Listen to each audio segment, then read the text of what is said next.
Morning, Miss Karen. So today I'm going to be presenting my compost project that I did this year. So my name is Matthew Ara, and the date for today is the 2nd of um, December. So that's the date in which I'm submitting this work. And my instructor is Miss Karen Link, and the course is soil chemistry.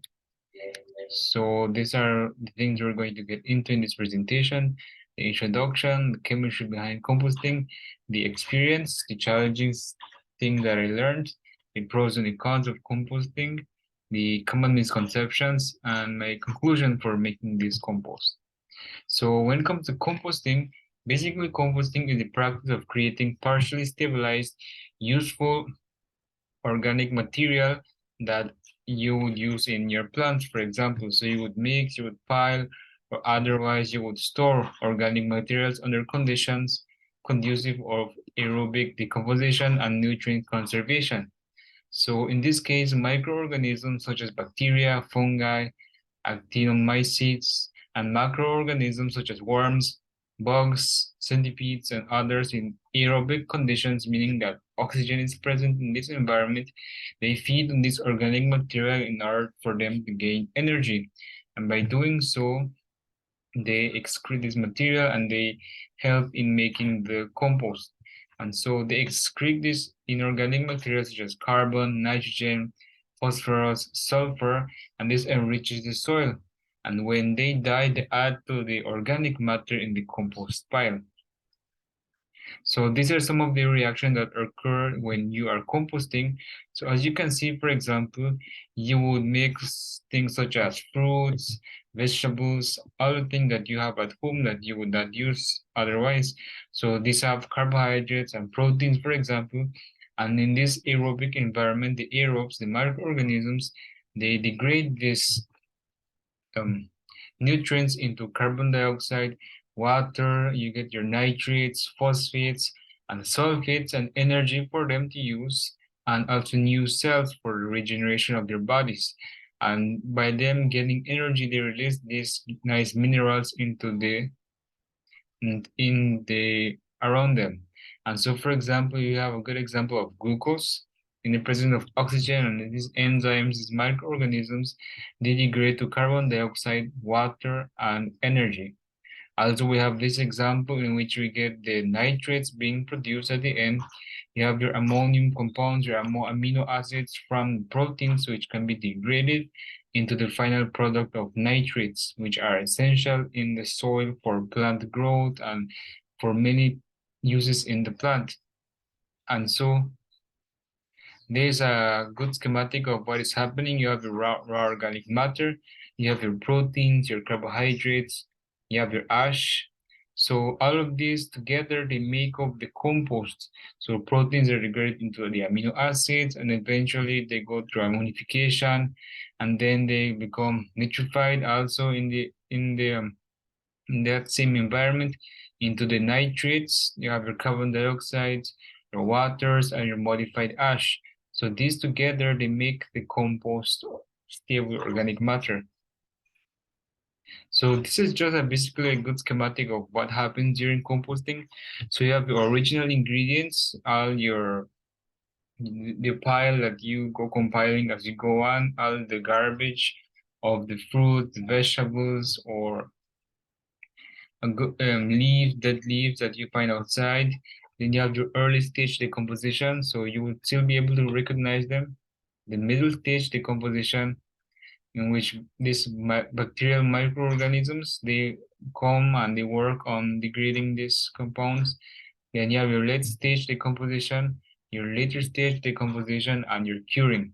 So the late stage and the later stage, they are almost the same, in which the fungi, the actinomycetes, and they degrade these substances. So at the later stages, most of the woody substances become degraded since they are the harder ones to degrade.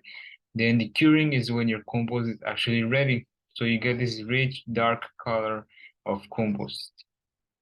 So how does this compost actually increase soil fertility?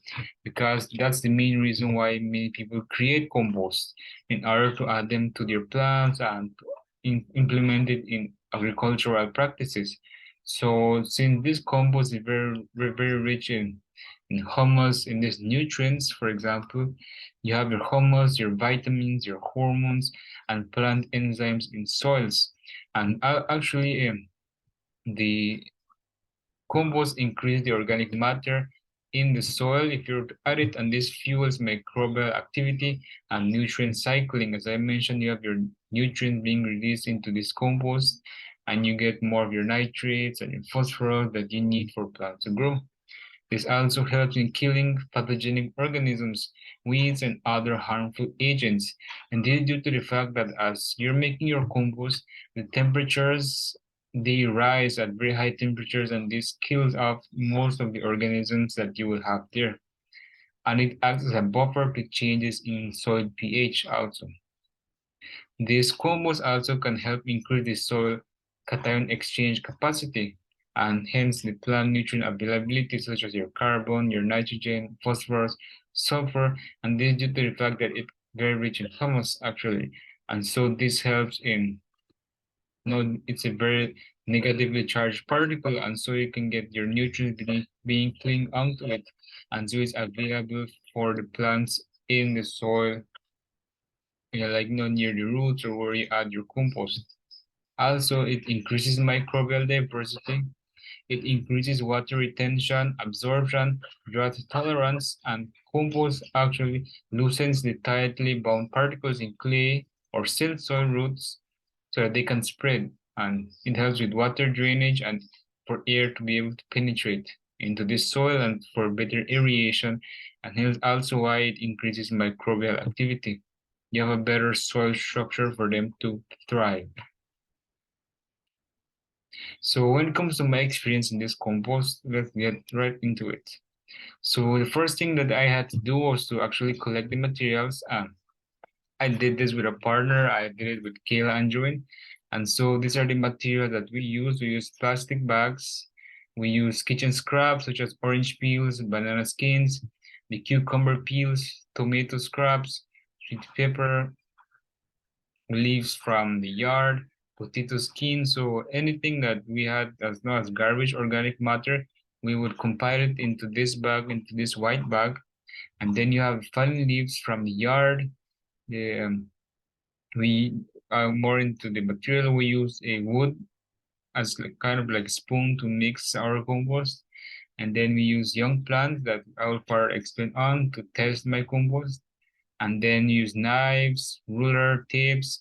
We use this bucket also, and we use plastic bags, our tape, and our knife, as you can see in this image. So the first thing that we had to do to actually collect the materials, I explained. So this was from days 1 to 10. And so as you can see, we collected the materials. We had banana peels, and all the organic garbage that we had at home. Then when it comes to making the compost, we took this organic material that we collected and we put them in this bucket. And so during days 11 to 53 was actually making the compost. So first of all, what we did was that we left our materials in there, and we like almost every day or at the end of the day or once a week, we would mix it with this wooden spoon in order to allow for aeration to occur, for oxygen to be available at all parts of our compost so that the bacteria could actually degrade these organic materials. And so this is what we did.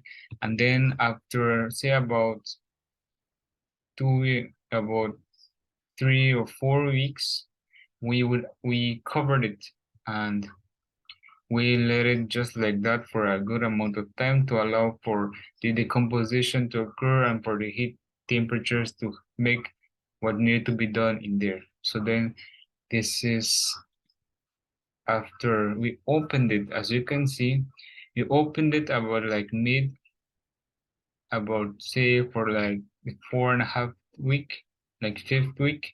And so this is what it looked like. As you can see, it still needed a little bit more time to continue degrading, and the smell was very citrusy and it stunk a little bit, but not a lot. And that's one of the common misconceptions I will explain. And as you can see, our compost at this stage was ready since no since we started. So we took this as our ready and finished compost. And they just are the images that I added. As you can see, we have the organic material that we collected. This is the mixing process. We took these pictures, I think, once a week each. And as you can see here, then we covered it. And then this is when we finally uncovered it at the very, very end of the 6th week. And then this is, we actually tried to test our compost and see how it worked.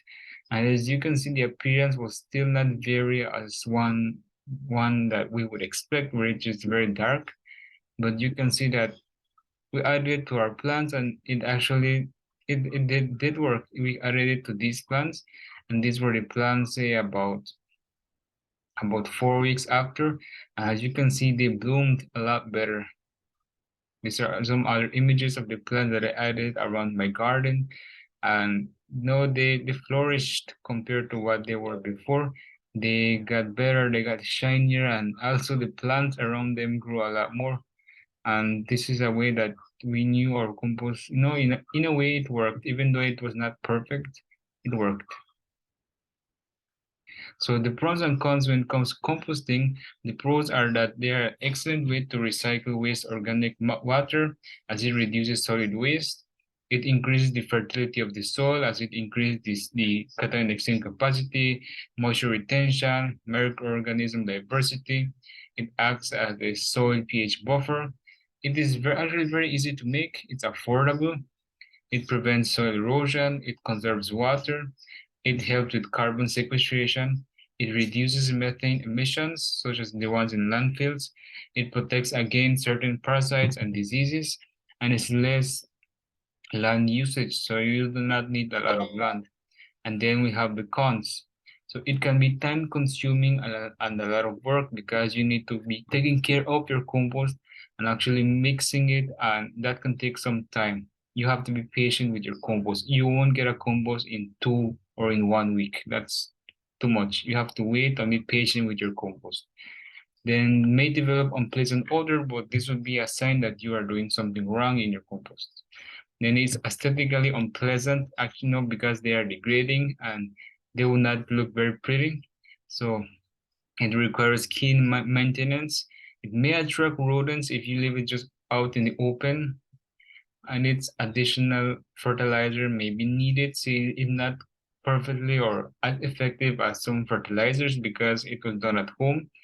Then the carbon to nitrogen ratio can be tricky to determine, and disease plants may spread infection. Say, for example, you put a certain material in your compost when you're making it, and that has some kind of infection.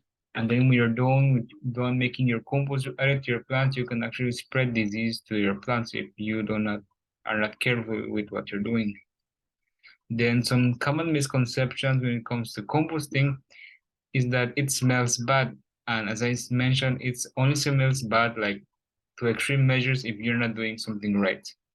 And dairy products cannot be decomposed. They actually can be decomposed. You can add them to your compost, though it's not always recommended to add like meats or too much protein, but still dairy products can be decomposed. It's limited to fruits and veggies. That's a lie. You can add other things, just dead leaves, things that are around your house. You do not need just fruits and veggies. Lots of space are needed. That's another misconception. You only need a little piece in your backyard or inside your home if you dare to do that. You do not need a lot of space compared to the ones that are done in landfills, and that it's too much work. So if you take your time and you make a good schedule, you will not be see it as too much work. It is not that much work. It's like a project like this one, we didn't feel like it was a lot of work because we took our time, and you have to know when to start your compost and not try to rush things. Your yard will be infested by rodents. Also, this is a good one. So your yard will not be infested by microorganisms or rodents, and that has to do with the fact that you will not just leave your compost out in the open just like that. You will have it in a safe area, and so in a good protected area, and so your yard will not be infested by rodents. and then the two-way compost. This is something that many people try or maybe try for this project, to actually rush making your compost and wait to the final 4 weeks of the school year to make your compost, and that will not happen. You will not get the compost in 2 weeks. That's impossible. You have to let it to be able to decompose in a timely manner, aerate it, every week, mix it so that it occurs properly, and you cannot get it too fast. You have to be patient. Some compost actually take up to up to a year, 8 to a year, takes a lot of months to do, and you have to be patient with it. So to conclude, I believe that my compost, it was not the best compost, but it actually did work in helping our plants. And then there were some little challenges when making this compost, such as, it was we had to make our schedule and knowing when to actually aerate our compost and taking the time to mix it. It had a little bit of smell, and another challenge was that we had to keep it inside due to the hurricane that happened not just this year, and so that was a little bit of the smell that we had inside the home. And for some of us, actually, also the compost got a little bit wet due to the hurricane, and that could have affected, the moisture content in your compost and how you went and what we ended up with. As you can see, our compost was not entirely degraded, and that can be due to that. And there's a possibility that we might have not mixed it enough for more weeks, and we definitely needed more time. As I would say that we definitely needed more time, and I would give ourselves, say, about a year to make a very good and proper compost for, in order to be applied in, say, agricultural practices and not just like a simple project. But for this project, I think we did an okay job in making this compost, and it did work a little bit in growing our plants. And I that was my compost project. I hope that you enjoyed it. I actually did enjoy making this compost and adding it to my plants and seeing how it would affect them. Thank you very much. These are my references, and thank you for listening.